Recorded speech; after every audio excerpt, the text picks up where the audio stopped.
ցանկացված կարմիր կետագծերից մի քանի անգամ մեր նախորդ թողարկումների ժամանակ էլ ենք նշել, որքան որ գումար հավաքել են, այդքան գումարի էլ իրենց պարգևավճարներ են բաժանել, ու ընդհանրապես վերջին 4 տարիների ընթացքում Երևանի քաղաքապետարանում 7 անգամ ավելացել է պարգևավճարների համար հատկացվող գումարը։ Օրինակ 2026 թվականին պարգևատրումների համար նախատեսվել է 1 միլիարդ 128 միլիոն դրամ։ Հետո նաև որքան որ իրենք նախատեսել են, որ պիտի տուգանեն քաղաքացիներին, այդքան էլ նաև պարգևավճարների համար են գումար սահմանել։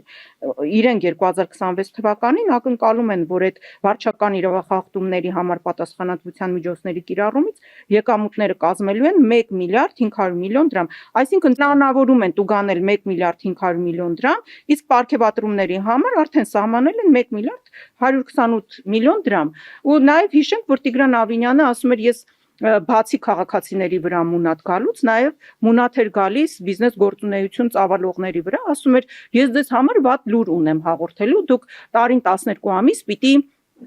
ձեր օբյեկտների դիմացի հատվածները մաքուր պահեք։ Հիմա ես էլ ուզում եմ Տիգրան Ավինյանին իրեն հասկանալի լեզվով ասել, որ Տիգրան Ավինյան, դուք էլ 2 տարի 48 ամիս, այսինքն ինքը այդպես է չէ հասկանում, 2 տարի 48 ամիս էր ասում, դուք էլ պարտավոր եք 2 տարի 48 ամիս ընդհանրապես աշխատել,